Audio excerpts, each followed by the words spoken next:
Halo teman-teman, selamat datang di channel Bucin Novel Audio.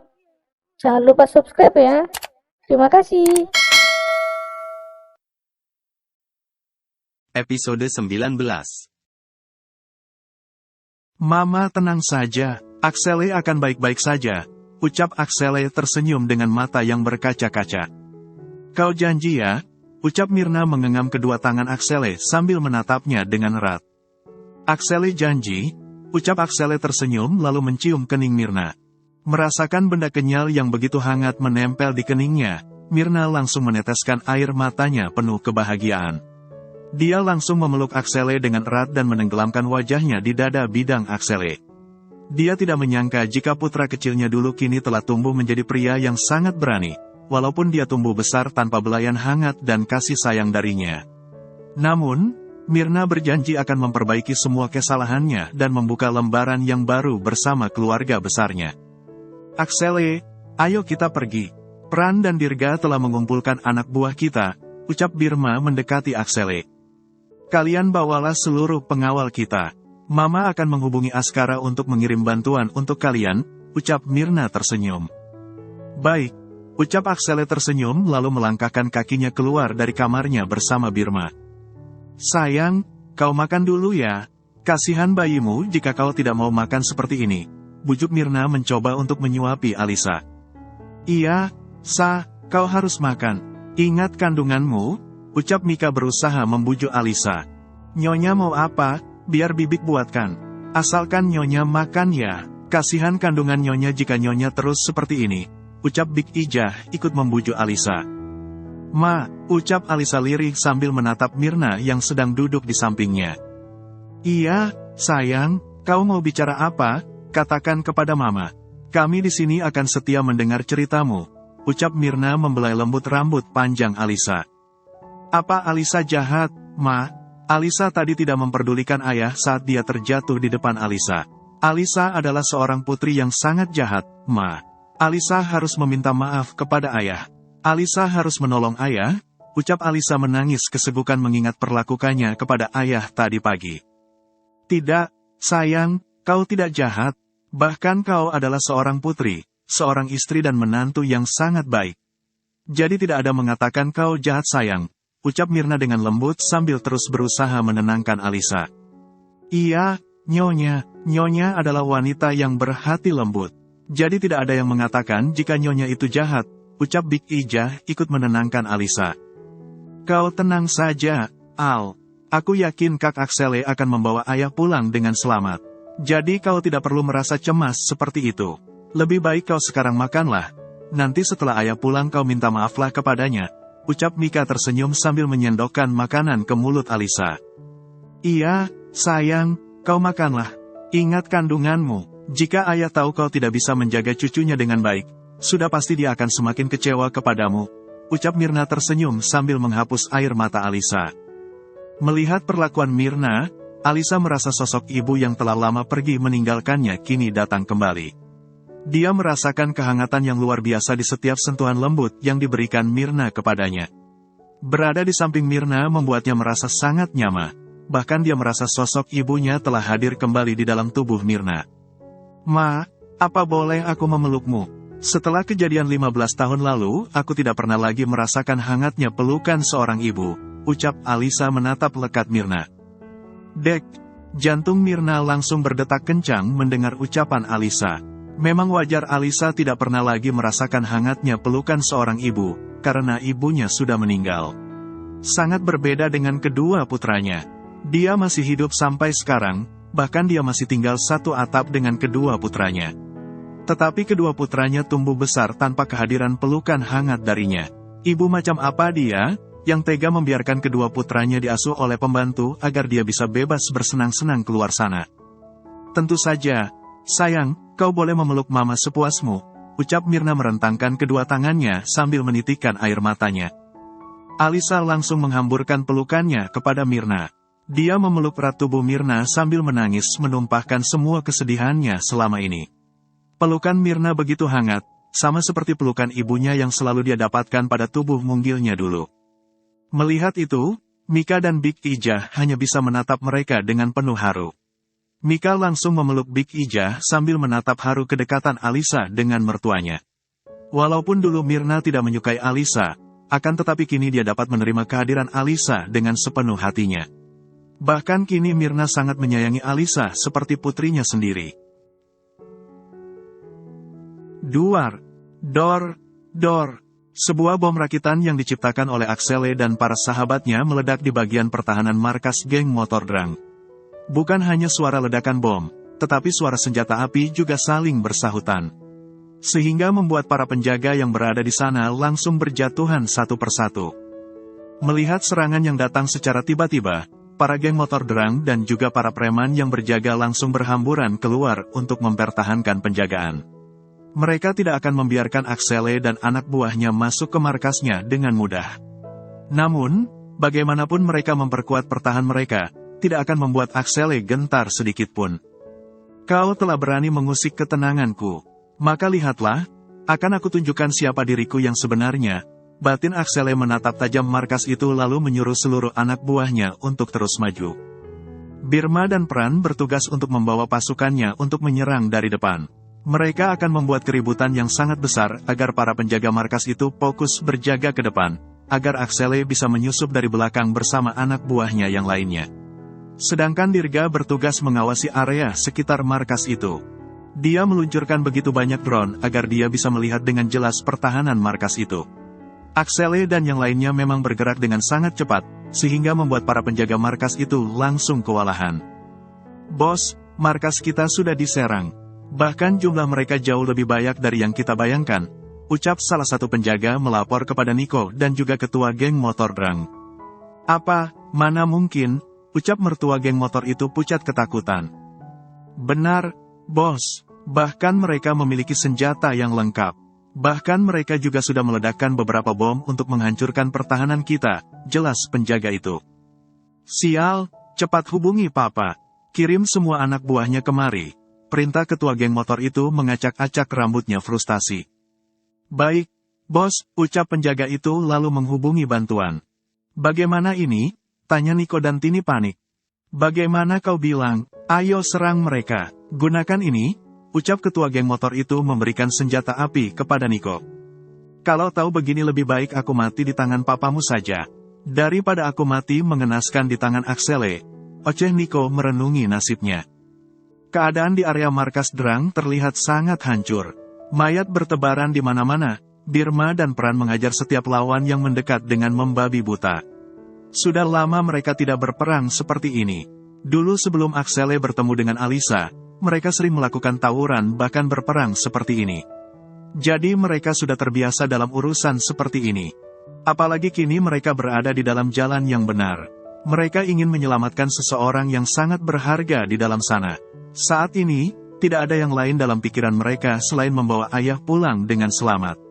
Mereka tidak ingin melihat Alisa bersedih, karena jika Alisa bersedih, maka Axele akan merasa gagal sebagai suami. Melihat kegilaan Dirga dan Pran, Nico yang bertugas untuk menjaga area depan menjadi semakin panik. Bahkan dia hanya diam mematung melihat kegilaan Birma dan Dirga. Dia tidak tahu harus berbuat apa, mau kabur, tetapi dia tidak tahu harus kabur dari mana. Semua jalan telah dipenuhi dengan orang-orang yang saling menyerang satu sama lain. Dia tidak mau menjadi sasaran empuk kegilaan Birma beserta anak buahnya yang lainnya. Mati aku harus berbuat apa? Batin Nico memegang senjatanya sambil gemetar ketakutan. Tiba-tiba nyalinya yang selama ini dia bangga-banggakan tiba-tiba menghilang seketika. Bahkan tidak ada lagi gaya sok jago yang dilontarkan kepada Alisa dan Axele selama. Semua keberanian dan juga kekuatan yang dia bangga-banggakan selama ini tiba-tiba menghilang bagaikan tertelan bumi. Tidak ada lagi omogan tinggi ataupun ancamap yang menakutkan. Yang ada hanyalah wajah pucat dan tangan gemeteran. Kau ngapain di sini? Ayo serang. Biasanya kau yang paling berani. Tapi di mana keberanianmu yang kau perlihatkan selama ini? Tanya salah satu temannya menatap kesal Nico yang hanya diam menatap dari kejauhan. Ini situasinya beda. Bisanya anggota kita jauh lebih hebat dari lawan. Kalau ini mah, anggota kita sudah pasti kalah sebelum berperang. Ucap Nico mengusap keringatnya yang terus bercucuran. Padahal dia belum menyerang sama sekali. Jadi kau meragukan kekuatan. Bos, aku yakin sebentar lagi dia akan mengirim bala bantuan. Apa kau lupa jika bos memiliki anggota yang sangat banyak di setiap sudut kota ini? Ucap pria itu menatap kesal Niko. Ya sudah, kau bantu mereka. Apa kau lupa jika urusan serang menyerang itu tugasmu? Kalau aku hanya urusan kutip mengutip dan malak memalak, ucap Niko mengingat pekerjaannya yang memang bertugas untuk mengutip uang lapak kepada para pedagang. Kau memang banci, kau. Gayamu aja yang selangit, tapi nyalimu tidak jauh lebih kecil dari ujung kukuku ini, ucap pria itu menatap kesal Niko. Sudah, jangan banyak bicara. Kau serang saja sana. Aku akan menyerang mereka dari atas, ucap Niko mendorong temannya ini, lalu kembali masuk dan berlari menaiki anak tangga. Sedangkan Tini terus berjalan mondar-mandir di depan ruang tahanan ayah dengan penuh ketakutan. Dia menatap ketua geng motor itu yang sedang berbicara dengan anggotanya untuk mengatur strategi mereka selanjutnya. Jika dia tahu kejadiannya akan seperti ini, maka dia akan lebih memilih untuk menjadi pemuas nafsu kepala preman itu. Kita harus berbuat apa? Jumlah mereka sangat banyak, ucap Tini begitu panik. Kau diam saja, apa kau lupa jika ini adalah tujuan kita? Kita akan membunuh Axele dan juga teman-temannya dan menjadikan istrinya sebagai tawanan kita. Hanya saja, kita salah prediksi sedikit. Tapi kau tenang saja, Papa sedang menuju kemari bersama anggotanya yang lainnya, ucap ketua geng motor itu terlihat santai. Dia tetap yakin jika dia akan bisa mengalahkan Axele, karena dia tidak tahu jika sekarang Askara dan Nando telah berada di belakang Axele. Bahkan Askara telah membawa seluruh pengawalnya dan beberapa kelompok pembunuh bayaran terhebat di kota mereka untuk membantu Axele dan yang lainnya. Sedangkan ayah di dalam tahanan itu terus menangis kesegukan. Dia tidak menyangka jika menantunya akan melakukan ini semua hanya untuk menyelamatkannya. Padahal dia sudah pasrah akan kehidupannya, karena dia yakin jika tidak akan ada orang yang akan menolongnya. Namun, ternyata dia salah besar, menantunya rela berperang melawan seluruh preman dan juga berandal itu hanya itu menyelatkannya. Sangat berbeda dengan dirinya dulu. Dia hanya diam ketika melihat putrinya ditindas dan diperlakukan dengan sangat buruk di depannya. Bahkan dia juga ikut menyiksa putrinya sendiri. Ayah seperti apa dirinya, akan tetapi walaupun seperti itu, Axele masih mau berjuang mati-matian untuk menyelamatkannya. Alangkah beruntungnya dia memiliki menantu dan putri seperti Axele dan Alisa. Ya Allah, terima kasih, karena kau telah mengirimkan menantu yang sangat bertanggung jawab untukku. Dia rela mempertaruhkan nyawanya hanya untuk menolongku. Aku mohon lindungilah dia beserta seluruh anggotanya, jangan biarkan luka segores pun yang melukai tubuhnya. Karena jika itu terjadi, aku tidak akan bisa memaafkan diriku. Batin ayah terus berdoa untuk keselamatan Axele dan teman-temannya. Axele, di sebelah kirimu ada jalan untuk masuk ke markas. Kau masuklah, tapi kau harus tetap berhati-hati. 10 langkah dari pintu, ada 2 orang yang berjaga dan di lantai 2 ada beberapa penjaga yang menggunakan senjata api. Bawalah beberapa orang untuk ikut bersamamu, ucap Dirga sambil terus megawasi keadaan markas itu dari layar laptopnya. Dirga sengaja memberikan alat penghubung kepada Axele dan yang lainnya, agar dia bisa memberitahu dari mana saja serangan musuh yang berdatangan yang dia lihat dari CCTV dari drone yang dia luncurkan. Mendengar perintah Dirga, Axele langsung menyiapkan 1 senjata api dan juga sebilah pisau di tangannya. Dia akan bersiap untuk menghabisi setiap lawan yang akan menghalanginya. Karena untuk saat ini membawa ayah pulang bersamanya adalah satu tujuannya. Dia tidak akan peduli dengan semua rintangan yang akan dihadapi. Karena, jika dia bisa menyelesaikan masalah ini sampai ke akarnya, maka istrinya akan bisa hidup tenang tanpa bayangan keserakahan ibu dan juga saudara kandungnya itu. Sayang, percayalah, aku akan membawa ayah pulang bersamaku dengan selamat. Karena bukan hanya aku, kau juga pantas mendapatkan kasih sayang dari orang tuamu. Batin Axele juga ingin melihat Alisa mendapatkan kasih sayang dari ayah. Kalian jangan gunakan senjata api jika tidak mendesak. Kalian gunakan saja senjata tajam untuk melumpuhkan setiap lawan yang kita temui. Agar mereka tidak tahu jika kita menyusup secara diam-diam ke dalam, ucap Axele kepada anak buah yang ikut bersamanya. Baik, Tuan, ucap mereka serentak lalu menyiapkan pedang dan juga senjata api di tangan mereka. Axele perlahan melangkahkan kakinya memasuki gedung itu dengan hati-hati, diikuti oleh beberapa anak buahnya yang mengikutinya dari belakang.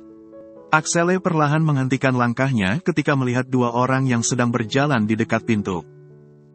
Tuan, gunakan ini, ucap salah satu anggotanya memberikan tali kepada Axele. Ini, tanya Axele mengerutkan keningnya bingung.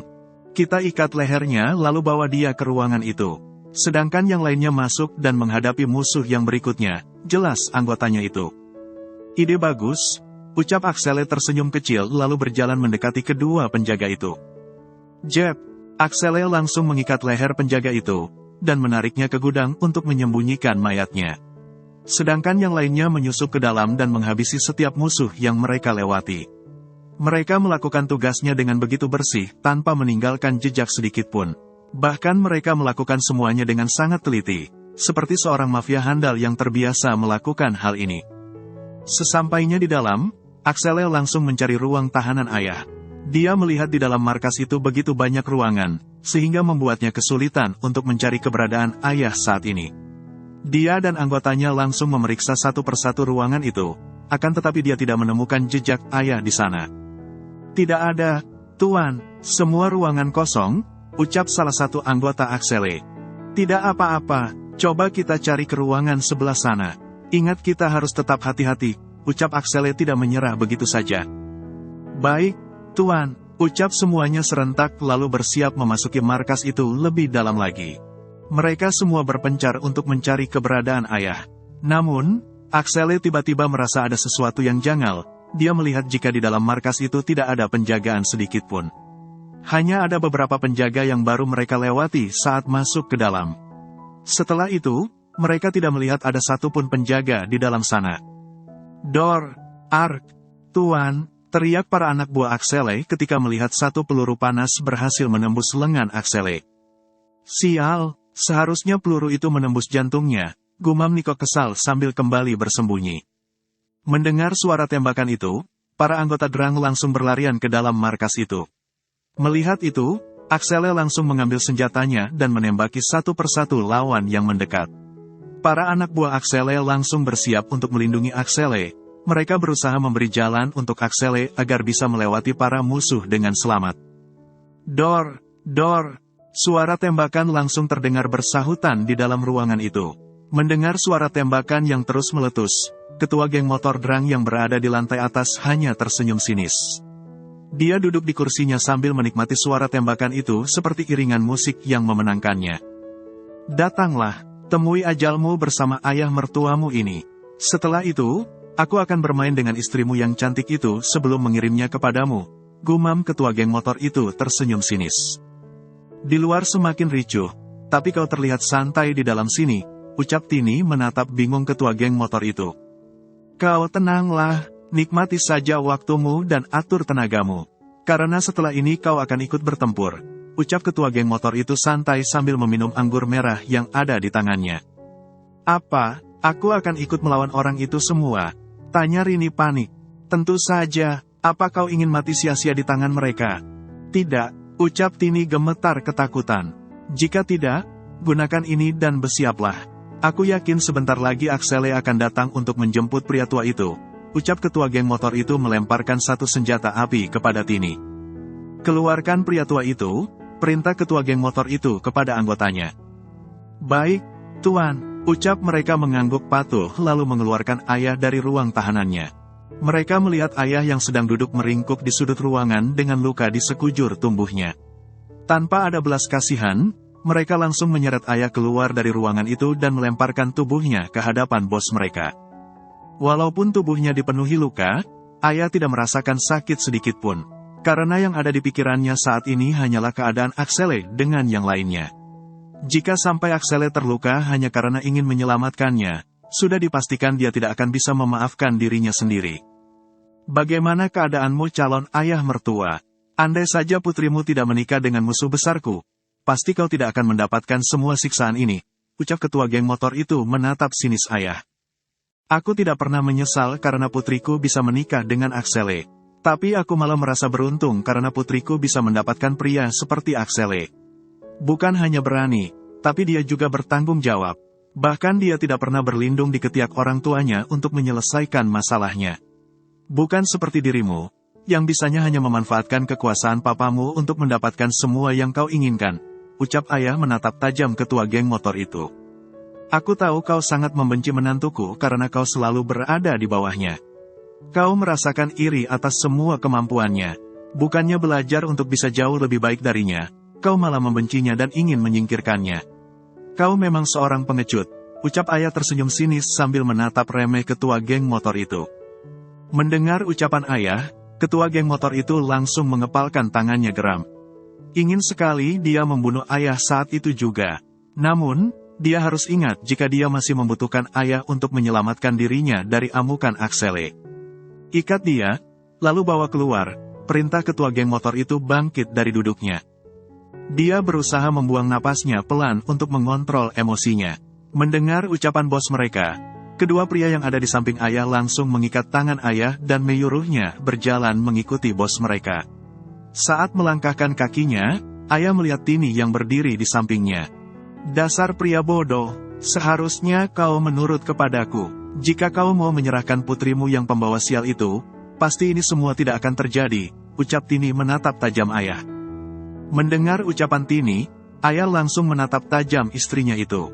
Ingin sekali ayah merobek mulut Tini yang tidak ada peri kemanusiaannya sama sekali. Memang dia sangat bodoh. Dia sangat bodoh karena rela menghancurkan kehidupan putrinya hanya agar bisa membahagiakan wanita serakah di depannya itu. Aku tidak bodoh karena telah menantang ucapanmu. Tapi aku bodoh karena mencintai wanita gila sepertimu, ucap ayah menatap geram Tini. Apakah Axele sudah masuk? Tanya Dirga kepada peran yang ada di sampingnya. Aku rasa sudah, lebih baik kita selesaikan mereka secepatnya. Karena kita harus membantu Axele. Aku yakin para pecundang itu telah menyiapkan rencana licik untuk mengalahkan kita, ucap Pran yang tidak melihat keberadaan ketua geng motor dan juga Nico di sana. Kau benar. Tapi mereka masih sangat banyak. Kita harus melakukan apa? Tanya Dirga bingung. Lebih baik kita bersenang-senang saja. Aku rasa ini yang terakhir untuk kita bisa seperti ini. Jadi kita jangan buang-buang kesempatan ini. Ucap Pran tersenyum kecil dan malah menikmati peperangan itu. Kau memang gila, ucap Dirga menggeleng pelan mendengar ucapan sahabatnya yang satu itu. Sudahlah. Lebih baik kita singkirkan para bedebah ini secepatnya. Ucap Pran terus membantai setiap lawan yang dia lewati. Pran dengan senangnya menggunakan senjata dan juga pedangnya sekaligus. Bahkan dia juga berteriak penuh semangat karena akhirnya bisa menggila dan membabat habis setiap musuhnya. Kalau masalah yang lainnya, mereka akan pikirkan nanti. Karena sudah dipastikan, jika orang tua mereka tahu, pasti mereka akan mendapatkan hukuman yang sangat berat. Bahkan bisa-bisa mereka akan ditendang dari kartu keluarga. Apa kalian melihat Axele? Aku tidak melihatnya lagi. Tanya Dirga sambil berusaha menggerakkan draunnya untuk mencari keberadaan Axele. Aku tidak tahu, apa kau tidak lihat kami sedang sibuk membantai para bedebah ini? Ucap Pran kesal. Bersambung dulu ya teman-teman.